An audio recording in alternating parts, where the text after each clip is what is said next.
Well, friends, it's that time of the month again. Q&A time. I told you I'd be doing this every month, and so it's that time. So I went on my Instagram to ask you guys to ask me questions. Name a place that you'd still like to visit but haven't yet. Egypt.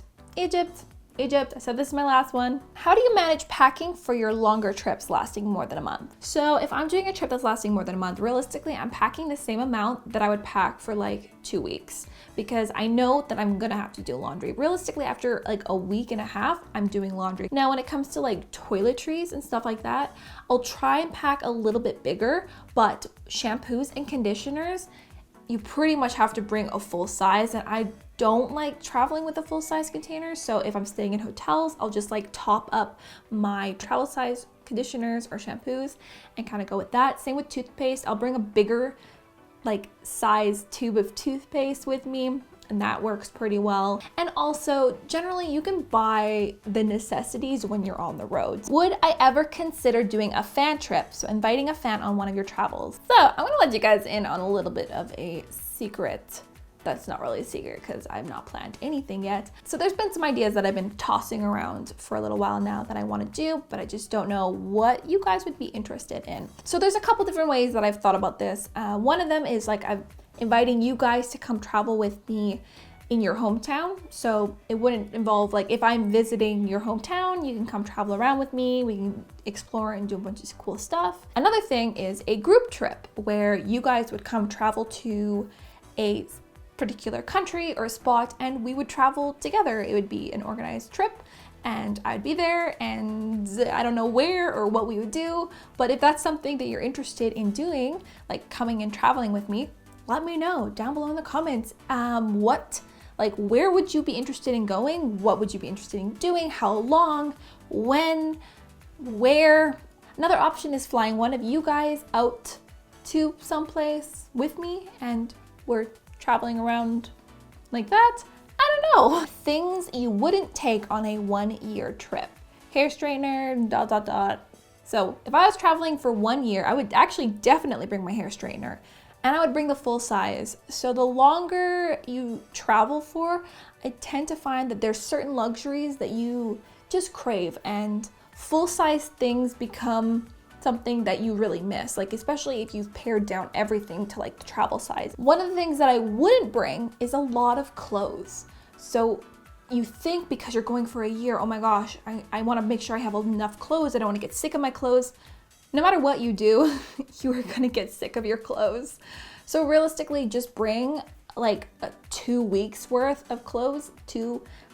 3 weeks, I really wouldn't even bring. 3 weeks is too much. And just accept that you are gonna be buying things on your travels. I 100% guarantee you're gonna go shopping and you can buy cool new things from all around the world, and you're gonna fill up your wardrobe and it's gonna be really cool. Like I've thrown out t-shirts and jeans and shoes and all kinds of things because when you wear it constantly all the time, that's what happens. But then you get to go shopping and replace it. One place you love that everybody hates. This is a good question, guys. I think I would have to say Vegas, because I feel like everybody has a love-hate relationship with Vegas and a lot of people really despise Vegas. I just appreciate Vegas for what it is. It is Vegas. There's nothing else to describe it. There's nothing else like it. You go, have fun, responsible fun. I love the grandeur of everything, the shows, the lights, the sounds. What's one place that you guys like that everyone else seems to hate? What was my first trip? First trip would have been to Los Angeles, California.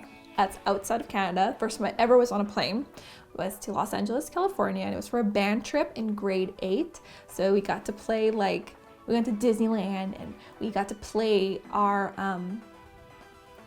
band got to play at Disneyland in like part of their like Disney music program. It's a really cool thing that they do. Now, my first ever solo travel trip would be New Zealand, and that was in 2010. So that was when I was 22. And it's when I moved to New Zealand and then traveled all around there by myself. How completely do you plan the activities and itineraries for a trip before you go? It depends. I don't plan a whole lot, but I like to know at least like where I'm staying and some of the things that I'm going to be doing each day. Now, sometimes I'm planning it that day and other times I've planned it like before I even go.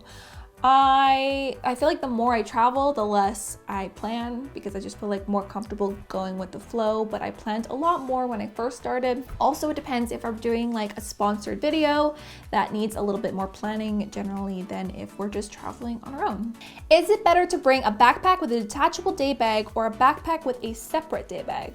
So I've done both, but generally I bring a separate day bag, and a couple reasons for this. One is the detachable day bags that usually come with the backpacks don't have camera compartments. So I bring my camera with me and I need a laptop and a camera compartment, and they usually don't fit those electronics. The second is that I carry a bigger day bag than the small little detachable day bags as well, because I carry all of my gear and like electronics onto the plane, and that's a lot. So it takes up most of my carry-on bag, and those little detachable day bags are just too small. However though, if you don't have all of these gear requirements that I have, then a like detachable day bag is way more practical. It makes a lot more sense. Hey Nadine, would you ever do an around the world cruise?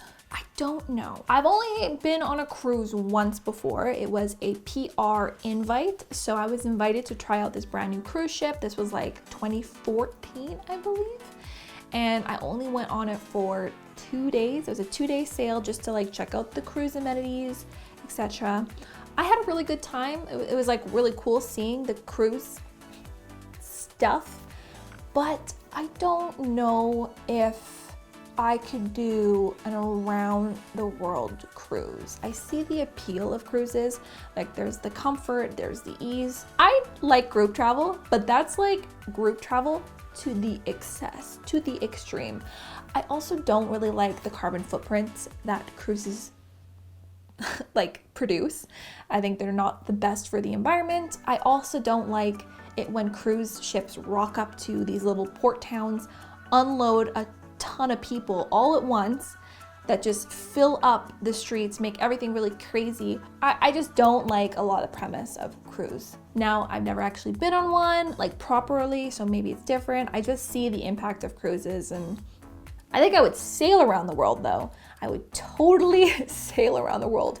What culture has surprised you the most or wasn't what you expected? The culture that's kind of surprised me the most was Fiji.